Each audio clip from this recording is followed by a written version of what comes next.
Hey, Grey Couch family, welcome again. We have some August guests in the month of June. I don't want to spill the beans and say you are in for a treat. We'll let them introduce themselves. Okay, over to you. Ladies first. First, thank you for inviting us. My name is Motolani Ogusoya, and I'm married to Taiwa Dedekwe. I work in Oklahoma at the university, and yeah, we have a daughter. She's 3 going on 4. We'll get to that. Thank you. Yeah, I'm Taiwa Dedekwe, like she mentioned, and fortunate to be married to this young damsel. I'll send you a check with that. I work at Integrity Southwest Medical Center in Oklahoma City. I work as a hospitalist, and I freelance at several other hospitals too. Nice to meet you both. So we're just going to go right into it. And normally, I feel like many people pick communication as one of the key areas that they want to talk about. And we've always said that's the bedrock. So that's kind of the one we always start with. So the first question for you is, communication, we've all heard, we've all learned, is essential to grinding the gears of our union. So what is one thing that you heard or learned about communication? And I'm going to, turn it around a little bit, that you found wasn't true for you, right? What was one thing that wasn't true for you? And how did you find, a workable center or a middle? That sounds like a jam question. I can understand. Yeah, university. Yeah. When you get married, they'll say, "Oh, don't involve third parties. Don't involve third parties in your marriage." No, involve third parties. Though you need third parties, but people that will give you godly counsel. I think I remember one of the rows we had in the first year of our marriage that you called my mom. I was so mad, And my mom she's like the typical good mother, she took his side by default because she thinks he's sometimes a troublemaker. And I want people to go and report me to my mom. And with time we just realized that you need a third party that's like a good sounding board. So that's one thing that we found out that it wasn't biblically right. So I don't know why we even hear that, where that saying came from, because it's widely spread among Christian couples. No third parties. The Holy Spirit is the third party, by the way. So, that's one that I can think of. Okay. Just look at the nuggets already dropping from the first question. I love it. Like, I don't think I've ever heard anybody give this, but let's hear from Taiwo if he has. Well, so are you just picking back from what she said? Are you saying that you were actually okay with us involving your mom? No, not my mom per se, but just the idea of third party, because I realized that it was a way to just kind of find a way to keep peace, But then counseling was also another way of involving third parties and being okay with talking to somebody about the issues. Yeah. So I yes. So absolutely, I think you need someone else, even if it's like a Christian couple, along, where you guys are, maybe you have, kids about the same age and stuff like that, or, just need someone that you can, that you trust, that will give you godly counsel and things like that, and we're fortunate too, we're able to have, like counselors, Christian counselors that were able to give us counsel too along the way. So I think that was helpful. Yeah, I love it. Trust was a big one that I heard. I heard that, especially this third party. Yep. Yeah. Okay. All right, let me go in next. Okay. All right. So this is a two-pronged question, as it were. I wanted our viewers to know, how long have you guys been married? And how long did you guys know each other before you got married? So they have an idea of the time span that we're dealing with. Okay. I need to get this one correctly before. No, it's okay. No, at least I know how long we've been married. It's 2023 minus 11. That's 12 years. 12 years, married 12 years. And I think about 19 years. Oh, wow. 19 years. I've known her for 19 years. Met in 2004. Wow. Amazing. Okay, so now tell us, how has communication changed for you over the years based on what you now know about yourselves and what you discovered? I can see Tolani shaking her head. What you discovered about each other since you got married? How has it shifted for you? It's humbling for me though, because I see myself as this orator, Toastmasters, distinguished Toastmaster. When it came to marriage, I really sucked at really expressing my emotions. And I think it was so many factors for me, growing up female and growing up in an interpreted way, and where you didn't think it was okay to express negative emotions. And then you expect your spouse to be able to read your mind. And of course, some things just get bottled in. And take, for example, if I wanted things done in a certain way, rather than just say, hey, when you do your things your way, it makes things more complicated. I don't say it, and I go behind his back and try to fix things. And then one day I just erupt, like, where is that coming from? So having to just understand my wiring and knowing that I have to be very clear what I want, and giving him the opportunity to almost like find his own unique ways of doing things. That has been one thing I've been learning. Another one is last year during we had to go through marriage counseling, and the typical guy male female dynamic. You tell a guy what you're going through and he wants to fix it, and he's like, no, I just want you listening, like one of the girls, right?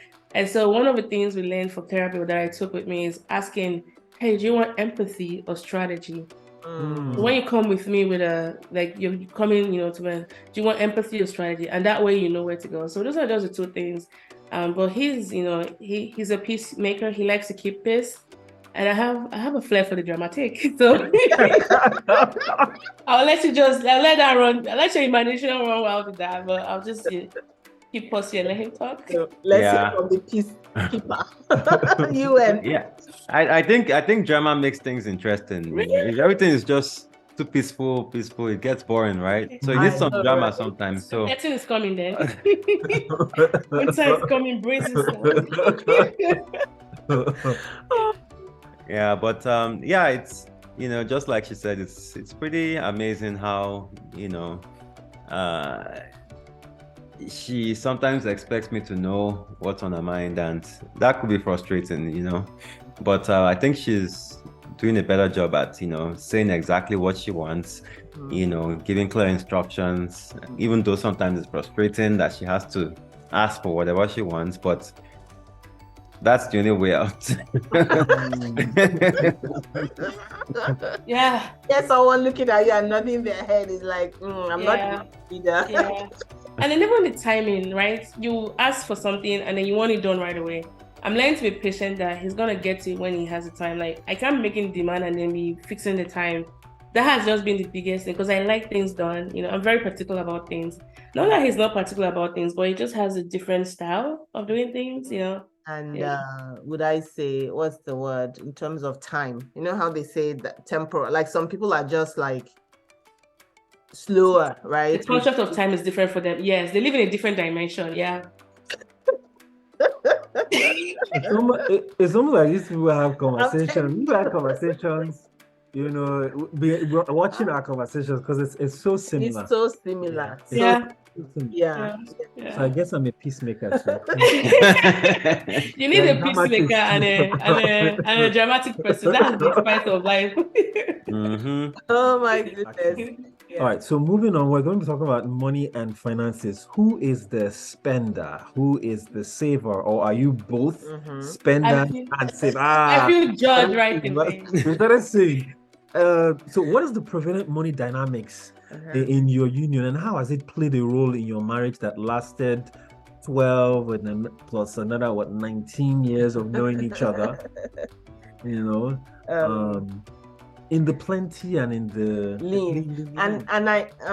I'm asking that lean, or at least I put that in because I know both of you are married through grad school, right? So if you haven't gone to grad school in the US, yeah, I laugh at ramen noodles. I laugh at ramen noodles.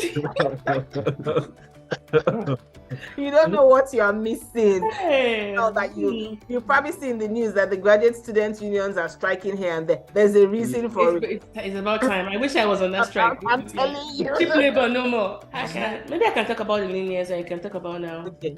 When I met him, he's been very entrepreneurial. I think he made his first million when he was, how old are you then? He was super young. He was still in medical school. We had a business venture together. We're making, very good money back home. And then we had an apartment, we had 2 cars between us, and then you moved to the US where you're climbing the bus every day. And then one day my grocery fell down. The bus driver had to come and help me pack it. That's when I realized, my goodness, this American living. Why am I gold, why am I gold paved roads? It wasn't very easy the first few years of marriage. Yeah. I'm not gonna even overflog that issue. It was very difficult. Finances, and also so because of just the way we didn't want to do anything underground, like go working illegally. So he came as a spouse to support me, and during that time he was trying to prepare to do his board exams. So we knew that we're going to be having lean years, but what we didn't expect was that it was going to span 5 years. And it also coincided with when I was getting my PhD. So I'll go to school, do my presentations, which he would always come to them. He would provide feedback. He was my editor. Like, life was going great for me, and I'll come home and I'll just see him studying just by himself. It really broke my heart, seeing this man that I'd seen being an entrepreneur and having a career path, to just sitting at home waiting for March to come for his residency. So we had a lot of issues, we had a lot of strain on the marriage, but for the grace of God, really, is what I'm just going to say. But yeah, I'm glad we made it through, because I mean, we're no longer in that zip code, literally. Yeah. I love it. I love the zip code. And and I'll say, when they say no money, no honey, right? Okay, that's the way. Okay. So yeah, money goes a long way, but I mean, it took God and it took godly counsel, in our lean years, that made us able to stay together and just focus on what we had at hand. It was really, really tough. And we were fortunate that we had, some support from home, our parents and all that, during those lean years. This was when Naira was still 101 Naira to $1. I know. Not today, my sister and brother. I know. But yeah, during those lean years, we kind of adopted a few strategies. I remember, going to church then. I went for a seminar on financial university. How to manage your finances. It kind of like changed our orientation totally, about realizing that, whatever funds that we have, it's not ours, it's all belongs to God. We're stewards. We're stewards of the finances. So that kind of changed my perspective about money, and, it made me think twice about decisions that we make as regards money, especially when someone here like spending sometimes. I'm like Beyonce, I didn't wake up like this. But yeah, so I'll say she's a spender and she spends on me too. I don't spend, I hardly spend on myself, really. Somebody has to. I know, somebody has to do the job, right? Someone has to. I live and wear the same shirt every day. But I'm like, can't be you. But then she's learned a lot. I mean, I've learned a lot along the way, and she's learned a lot, about being an investor too, and not, just burning through whatever finances you have, investing and still living life. It's a balance, right? That's You can't just say, oh, I want to save for the future, like the foolish man in the Bible that was, storing up everything and then. Yep. That's delicious. So yeah. Yeah. So just realizing that investing in God's kingdom, and then also investing in people, and investing for yourself too for the future. Hopefully that future will be there. I'd just like to add that he's a very good leader and he leads by example. So my philosophy with money was I wouldn't go in debt, I wouldn't borrow against what I have, but I wasn't very big on heavily saving. I make my money. If I want to travel, let me travel. I can budget a little bit. But for him, it was very sometimes ascetic. So we had to find that sweet balance between taking some time to enjoy, things we like traveling, but also saving some money for, giving to the church, giving to our community, and also investing. And I've learned a lot from him. Like, we recently got into real estate. We are about to close on our 7th property, and all of that leadership, learning from him. And I remember the biggest humbling lesson, because he would always tell me, you need to save more, you need to save more. I'm like, yeah. So one time I had a procedure that I required more money than I had saved. And he came through for me. And I think this was 2018, he probably doesn't remember. the humbling thing was that he didn't go and say, I told you so. And just the way he came through without even saying, I told you so, I think it really humbled me. Like, okay, I need to start listening to this guy. He knows what he's doing. And so that quiet leadership, leading by example, and he's a man of his words. So I've seen that, and he's walked that, walk. So it made it very easy to just follow along. And when it comes to money, I defer to him a lot because I didn't have a lot of those skills growing up, right? So yeah. Wow.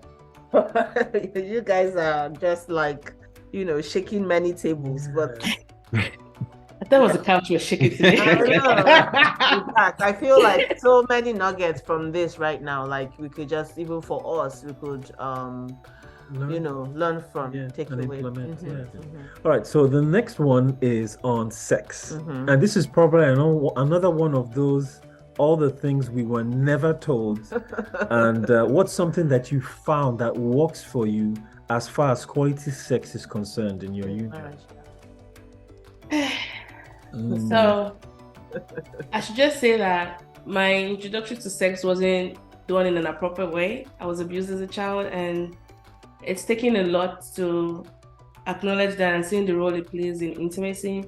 So therapy has been a big one, emotional therapy and even sex therapy, and even trying to understand that your spouse has a need and trying to find that balance between not compromising your fragile sensitivity, but at the same time knowing that you're in a committed marriage and sex is that all that keeps your marriage together. So I still have a lot to learn.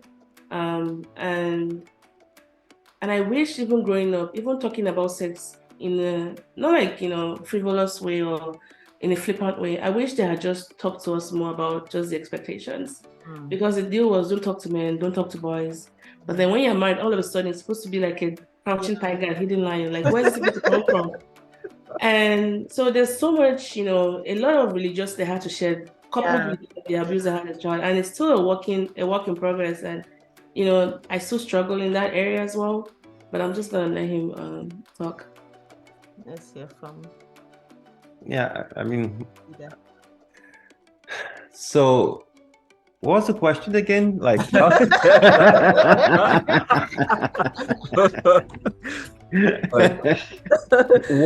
the question is, what is another one of all the things we were never told? What's something you found that is working, that works for you as far as quality sex is concerned? Oh, okay. Well, I've learned from experience, 12 years experience, right? No. The woman has to be emotionally connected with you for it to be quality sex, right? Yeah. That's it. That's more than enough. I love it. I feel like that's it. Shut our laptop down now. I know, we can just shut the laptop and close the Zoom room. The brethren, I hope they are listening, right?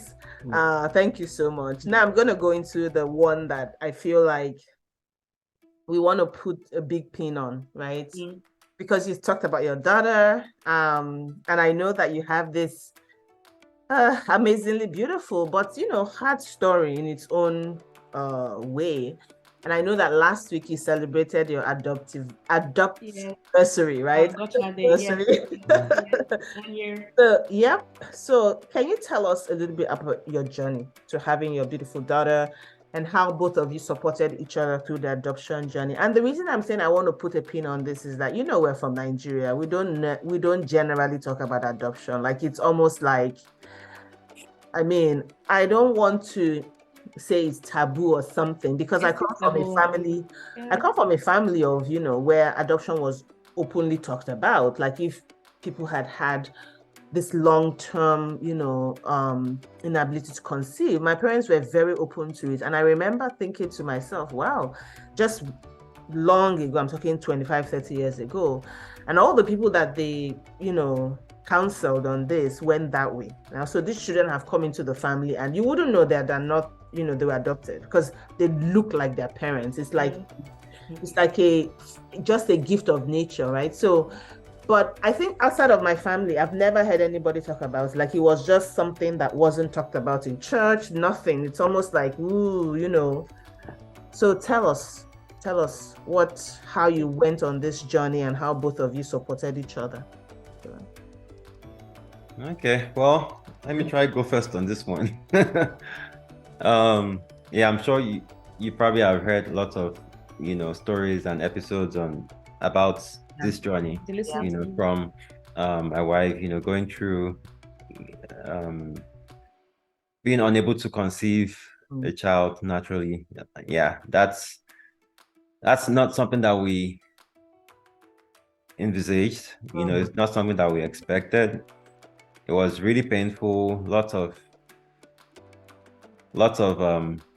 emotions, lots of pain, especially on my wife. Yeah, it was a painful process, to sum it up. And I know she had this longing to be a mother, and she's always told me when we were even dating that she wanted to adopt. She always said she wanted to go to that when she finished from school, she was going to go get her PhD in France, adopt a baby, and yeah, that was it. And that was it, right? Yeah. That was what she told me. But anyway, was it 4 or 5 years ago? I know actually, I think it was a couple of years back. 14. Yeah, we wanted to go into adoption, but we were not permanent residents yet. So we're like, okay, we'll just wait till when we get it, right? And then come 2018, when we got our green card, was that when we opened up? No, we didn't open up because you had to finish your residency. So I finished in 2019. Yeah, so we opened up in 2019. So we initially opened our house to foster. I told her, typical Naija, I'm not good with adoption, blah blah blah. No, why would you adopt? Why would yeah. Plus, I think we had like 2 placements. Yeah. We had one that was there for like a few days, and then another boy that was here for like a day or so. And then the 3rd placement was Arife. She, just like play, it was a week to a month to months to over a year, to 2 years to over 2 years, and then at that point, when she became eligible for adoption, we're like, okay. Oh, even before then, like she had gone with us to Nigeria, right? And all that. So she was kind of like part of the family already. So when the opportunity came to adopt, like it's initially I was like, she's light-skinned, It was really weird. And sometimes I remember then I'll go to the store with her to go shop, and you see some white folks looking at me and her, and I was like uncomfortable. I was like, yeah, I didn't like that, but eventually we felt she was part of our family, and we're like, I'm sure this is what God will have us do. So I mean, he did the same for us, right? We got adopted into his family through his son. So anyway, yeah, we did it, and no regrets. And she's brought so much joy to us, especially her too. So yeah, I hope Tolani can talk about this. So can. So I'd always known adoption was in my past. I just didn't know how. Since I was little, even when I would tell my mom, she'll pray over me and be like, not that my mom wasn't open to adoption. My mom has done a lot of fostering. But I think that separating your personal, like, this is your only daughter, like, no, you're going to have your kids. But I'd always wanted to adopt. Just something about it that it just blew my mind. And it came from, I think, since I was little, I don't know how it came to me. And so whenever I met him and I told him, he probably thought it was one of those, pipe dreams. You said you're going to go to France. You didn't end up going to France, but you did get your PhD. And whenever I told him about adoption, this was in church. They had come to talk about church getting involved. And the look he gave me, it was like, don't even bring that up again. You have thought I was asking for a threesome or something. As a wife, that sometimes you can manipulate your husband to get your way. I knew this wasn't one of those times that this transcended just, me saying, please, let's do it my way. It was something deep that I just told God, if you are giving me this desire, you better work on him, because this is I can't fight this battle. Yeah. And that was the end of that conversation. Fast forward 2 years from then, they came to church again. And he was like, let's go. I'm like, go where? He said, let's go for the informational session. I'm like, which informational session? Adoption. What happened to you? It's like, let's just try it. And that just blew my mind. I promise you, between those 2 years, I never mentioned, brought it up again. It just died. Like, meanwhile, during that time, we were, tried IVF, got pregnant twice, had multiple, pregnancy losses. I had gone for almost like ending the first trimester to go to the second trimester. So it was like heartbreak upon heartbreak, not even counting the surgeries in between, which I can count, I need like more than 2 hands so I count all the surgeries. So it's been layers of heartbreak coupled with being in grad school, and it felt like that area of my life that I wasn't very successful at. And I've had streaks of successes. It was so glaring. Like, this one thing, a cheerleader would get knocked up at the first try. Like, what you need more than your egg, getting ready, sperm getting ready, and your endometrial layer being thick enough. Like, why can't those three things just happen at once for me? And so it took like a personal failure, and then your body changing, the hormones you put onto, and just the emotional stress of it all. So whenever we started even the adoption process, fostering process, he was very particular about only going to foster. We told them, okay, it's our first time. We want kids that are 5 and under, because we don't know how to, get this done. We wanted a child that we could, help and be more involved in, because the school system then was very, very so strange to us. I didn't want to start picking up and getting PTA. We're busy and all that. And so I was like, okay, fostering is good. We can get, started with fostering. And we opened up our home. It took a lot of work to get, registered. We had to do background checks. We lived in Texas, New Mexico, Boston. Everywhere you lived in, they required a criminal report. At the point, I just told God, I don't want to do this anymore. We're the ones doing this society a favor. Why are they making us do everything? You go to, they'll ask you about your therapy notes, who touched you as a kid, your parents, their names, your siblings, everybody. It was just so much paperwork. And this was around COVID. I'm like, I'm not, but the Holy Spirit spoke to me. And that was very, very humbling. That, because I came up with the power that we're the ones doing you guys a favor. Why are they stressing us out? But we got the approval. And I'll just say this, I strongly believe that there's nothing like coincidence, because what are the odds? So you get a call, they'll look through your name. This is how it works. Fostering is temporary for those that don't know what fostering is. Fostering means you as a foster parent, you go through the training, you're supposed to give the bed parents a chance to see what parenting should look like. But the legal authority still lies to the government. You can't do much. If you're living out of state, we have to get permission from our bed parents and the government.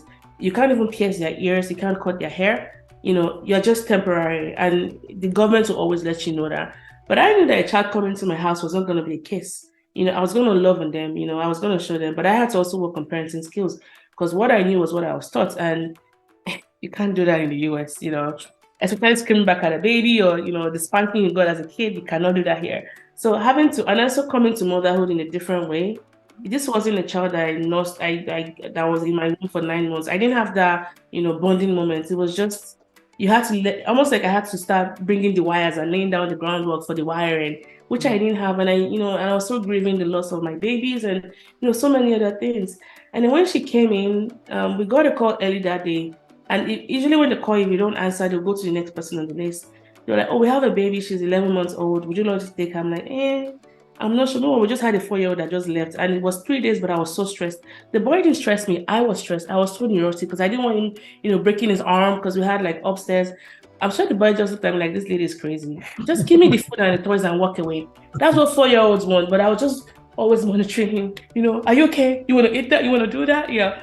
And so I told the lady I was going to call her back. I actually forgot to call back. I called her like, hey, what do you think about this placement? Because we had a pact to always check in before bringing in. I'll bring in all the kids. But you'll be like, are you sure you can handle a new baby? We had a newborn baby, right? I was like, no, I don't think I can do a newborn baby. I know you love your sleep so much. So I forgot to call. And then my phone rings at 10 p.m. like, hey, we've been waiting for you. I'm like, oh my goodness, this has been like 12 hours in between. You guys didn't find anybody? Like, no, we want you to have her. Like, we didn't have anybody. I'm like, okay, just come on over. They came here like around past 11. He was in bed because he had to go to, and it was a really Wednesday in May. It was May 21st, 2020, sorry. And the moment I saw her, I just started crying. In my mind, I was also crying because I'm like, how am I going to keep you alive? The next day I went to Walmart to buy diapers. Of course, I bought the wrong size. it was that moment I felt like, as a Black person, I wish somebody was following me around the store because I didn't know what I was buying. I felt like an impostor, like, what am I supposed to get? Luckily my friends came out, they came through for me. And that was it. It was just building upon that. But she made it so easy. I had to learn a lot, about trauma, about, family dynamics. But I think the protective factor was being Nigerian. I know that we were so rich in just that society fabric that we take so much for granted. And until you come to an environment like the US, not that I have anything against the US, but I strongly feel sometimes it's so anti-family. The structures aren't in place. But I could just take all of that was put into me, and just help this child and see how we can just step in as parents. So from the first day she walked in, I didn't see her as a foster parent. Heck, the handbook will tell you not to bond with the child. It's written there. When I talk to my therapist, so like throw that role away, because how are you supposed to love a child that you don't know without bonding with them? Otherwise, it's gonna look like a project. When she's waking up at 2 a.m. in the morning, it's love that will make you get up and not want to spank them, for waking you up. But yeah, she's brought so much joy into my life, and that's why we named her Arifeoluwa, which means we've seen the love of God, because she's brought so much. I mean, adoption is grief. Let's not be obtuse about it. There's a grief for adoption,